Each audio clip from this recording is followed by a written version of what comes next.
Le balado, le planif. Dans l'angle mort, avec Isabelle Bérard.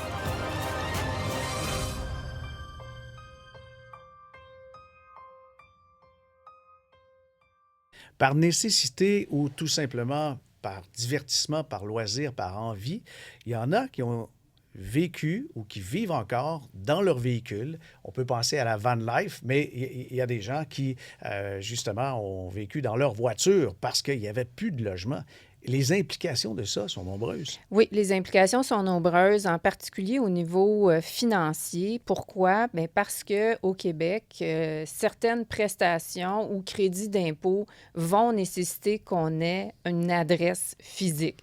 Donc, évidemment, si on a décidé de partir, de devenir libre, de vendre la maison, partir en van pour faire le tour du Québec, du Canada et des États-Unis, bien, on ne réalise peut-être pas que ça peut avoir des implications au niveau financier puis au niveau de nos crédits d'impôt, Il faut vraiment se trouver une adresse, un parent, un ami, pour que les documents importants s'y rendent. Oui, effectivement. Les documents importants, mais aussi pour que le gouvernement et le fisc nous considèrent comme étant toujours résidents, ayant ce pignon sur rue, si je peux dire, mais au Québec. Comment on peut dire qu'on a une adresse, mais ça n'en est pas une? Là? Juste le point d'attache, ça suffit? Oui, effectivement.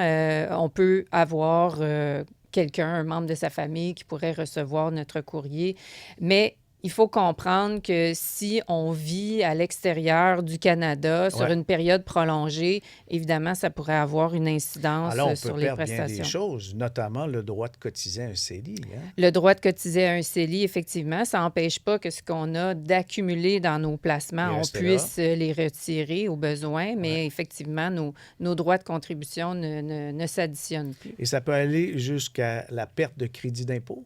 Oui, ça peut aller jusqu'à la perte de crédit d'impôt. Il y a certains crédits d'impôt, entre autres le crédit pour solidarité, qui vont nécessiter qu'on ait une adresse physique là, au Québec et qu'on soit citoyen, qu'on réside de façon permanente. Évidemment, il y a des règles qui nous permettent de quitter le pays pendant un certain nombre de jours sans perdre nos acquis, évidemment. Donc, c'est bien important de respecter ça.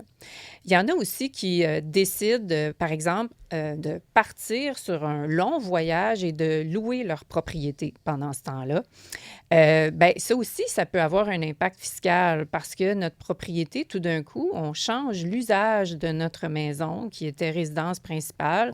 Et là, elle nous permet de tirer un revenu. Donc, ça pourrait aussi avoir un impact au niveau de l'exemption d'impôt sur le gain en capital, donc éventuellement si on venait à revendre.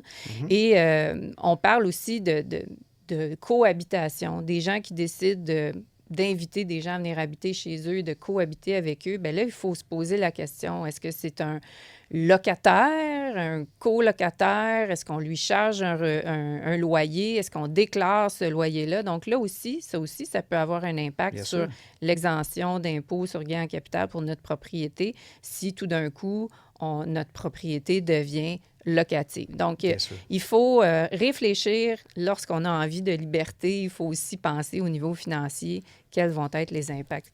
Et se méfier des angles morts.